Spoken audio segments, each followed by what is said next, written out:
Hi everyone and welcome back to the channel. We're out to the shed this afternoon to set up for some moon photography. We've got a clear night in the UK, which is good news. We haven't had any of those recently, but we've got a full moon, or near enough a full moon. So we're not going to be able to do any deep sky astrophotography. It's just going to be too bright. It's going to be like daylight out here later on this evening.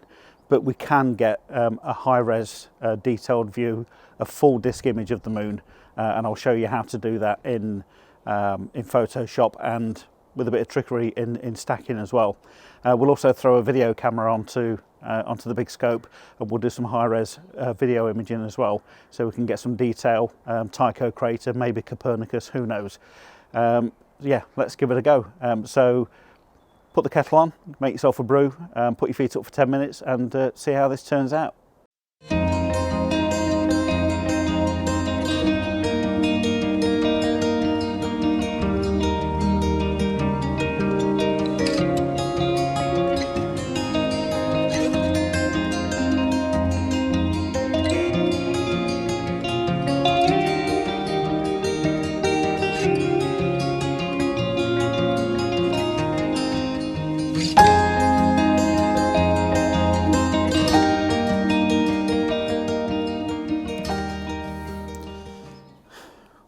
Okay, here's the plan for tonight.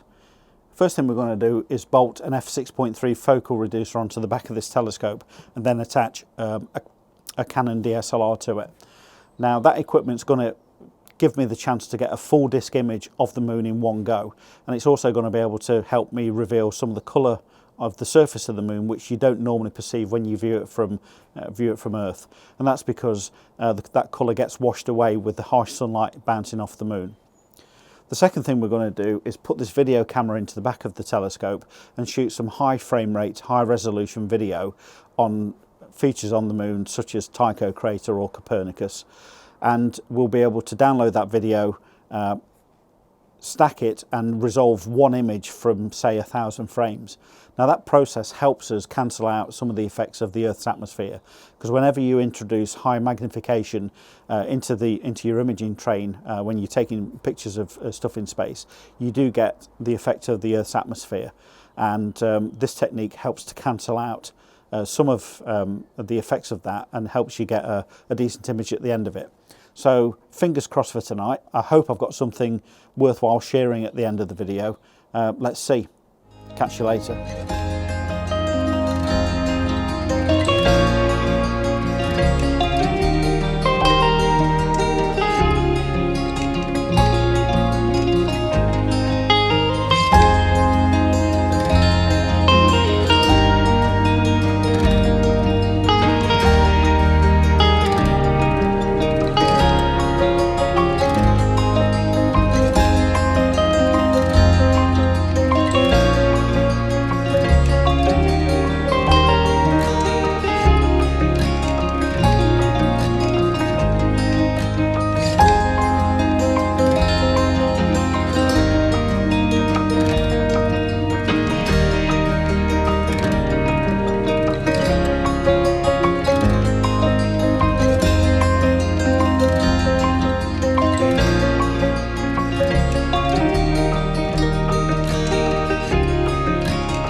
Okay, so what we're going to do is we're going to take the 10 images that we output from Lightroom, and the ones I'm going to choose are the ones that I shrunk by 50%, purely because of file size. Registax will struggle with the full-size TIFF images because they're 145 megabytes in size.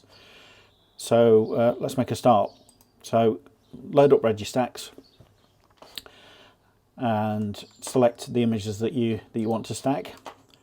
Now I've already copied these over from the PC in the house. Okay, so we've got those 10 images. I'm not going to intensify the levels on import. Okay, so we've got 10 images loaded into the system. Now the first thing we're going to do is we're going to set align points.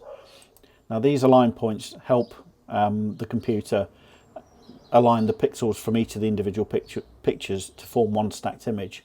So we'll just let that go through the align process. It shouldn't take it long because, like I say, these images are pretty small really compared to what it normally does, because it's normally handling gigabytes of video files.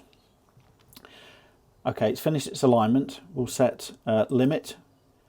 And as you can see, these images are pretty well stacked. There's not much movement between frames that have come out on the alignment points.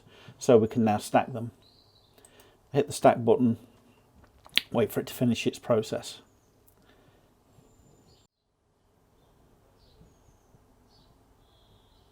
Okay, bingo. It's now returned an image. Let's see it in full. Now this is a stack of 10 images, but we're going to improve it now by using the Wavelets function in Registacks, which is a really powerful sharpening tool. Now it does take a bit of playing around with. It's not an exact science in some respects. But what I'm going to do is I'm going to start to adjust these sliders on the left hand side of the screen to improve the sharpness of the features on the moon, and we'll just judge it by eye. Now, when you make changes in Registacks, what it does is it changes like a square in the middle. It will give you a view of a small piece of the image that it's sharpening. So if you want to see the whole thing with the effects applied, you have to hit the do all button, which I'll do now. And what it will do, and I hopefully this will picked up on screen, you can see the surface of the moon starting to resolve into a much sharper image. Now this thing won't take much sharpening because of the quality of the data that we captured when we shot the moon, and you can overdo this thing. If you push it too far, you end up with some weird artifacts and it just looks too crunchy. What I'm looking for when I do this is to really pick out the fine detail in the small craters on the moon, and then I know I'm doing a good job, because those small craters, a lot of them have got like white dust around the edge where the impact's gone in from a meteorite and it's ejected all this matter. And you can see that on the bigger image of the moon. Tycho crater and Copernicus, with the big impact sites, have thrown this massive dust out, and it's in sharp contrast to the dark volcanic lava material that's predominant on this side of the moon. So it's finished it now, and I have to say I'm not going to do any more with that. It is just the mere faintest of sharpening adjustment, but what this does is it just takes away that haze effect that you would have had in a single image. It works a treat doing it this way. I can't recommend it enough. Now all I need to do now is just save that image as a separate image, and that's easy enough to do. I'm just going to call it so this is a 50% moon from Registacks.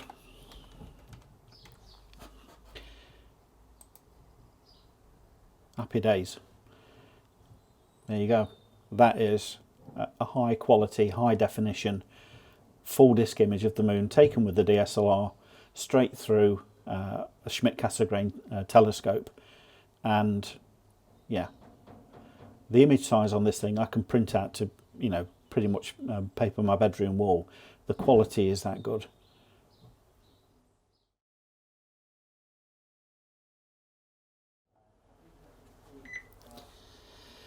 Okay, so to save you the tedium of watching this happen, I've loaded the Copernicus video that I took the other evening through the scope into AutoStackArt, and I've done the first two steps in the process, which is presenting the video to the software and then analysing it. So it's done its first two steps. All I'm going to do now is give it some alignment points so it does a decent job of stacking, and all I'm going to use for those alignment points are the small craters in and around the Copernicus crater. I'm going to give it say 20 individual alignment points right across the frame, but within this red box because the analysis piece that Auto Stack Art's done won't allow you to align anything that's close to that edge, because that's the limit of its stacking where all the pixels align. You'll recall, just looking at this video, that the amount of atmospheric distortion that was going on because we're at high magnification, you know, really does affect how the images get stacked. But the software sorts it out. It gives you the best sort of crop, if you like, of all the images coming out of that video. So that should be enough. Now all I'm going to do, because I'll pause the video at this point, is let it run through its stacking. But just before I do, I'll just touch on it. I want it to use the best 75% of the frames to stack. I want it to do RGB align, so I'll get rid of any chromatic aberration. And I'm also going to give it another task. I'm going to drizzle it to improve the quality of the image.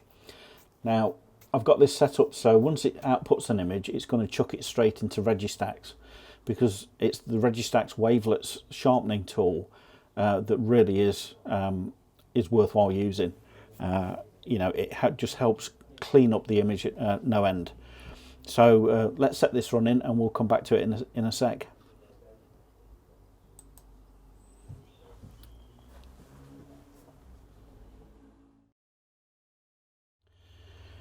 Okay, looks like Auto Stack Art's done its business.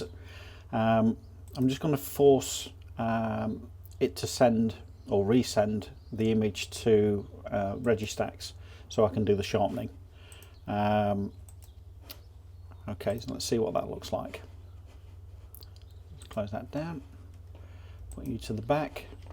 Now I can go straight into Wavelets. I don't have to do all the other stuff like aligning and limits and all the rest of it, because that's what Auto Stack Art's already taken that into consideration. So let's see the full image so we can see what we've got. Okay, so we've got some stacking artifacts around the edges, but that's fine, we can crop those out. What I'm really going to do now is play around with the wavelets to get a sharper image. It looks quite blurry on the screen, so let's apply the first adjustment layer and see what we get. And once again, it's done a small bit right in the center, but to make it do the whole image, I'm going to ask it to do all, and let's see what the first layer adjustment looks like. And hopefully you can see that sort of revealed before your eyes. It's actually starting to sharpen that up nicely. Okay, let's bring the second one in. Okay, and do all.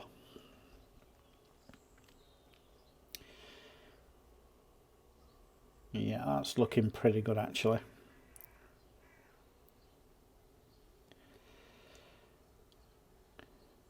Now let's see what I can do to show just how far you can send it, and when it starts to look really rubbish. Let me crank up the third and the fourth and the fifth layer and do all. We can redo this, don't worry about it.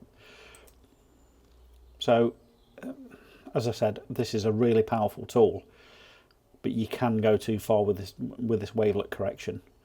That looks just looks awful. So we're going to put these sliders back to where we had them originally, and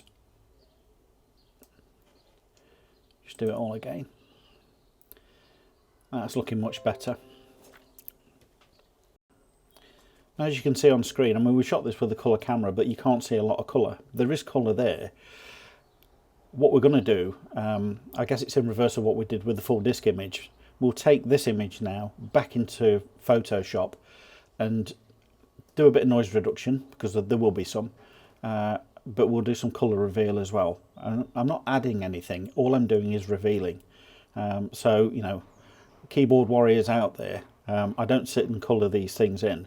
This is just about making sure that what is actually in the picture is revealed to us, because there are a number of things that have worked against us to get to this point. And you know, the stacking process itself will dull things down. We're just going to put it into Photoshop to just give it a final polish, and we'll reveal the final image at the end of the video.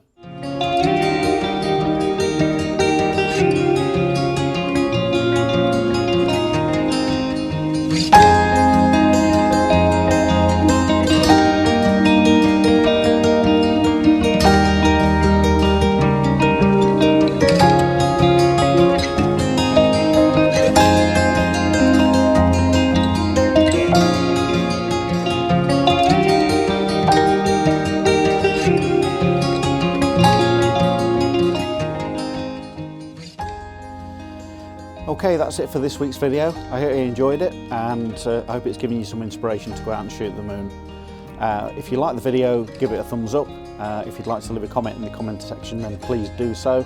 And if you want to follow what else we get up to in the Astro Shed, then hit the subscribe button. And I'll catch you on the next video. Bye for now.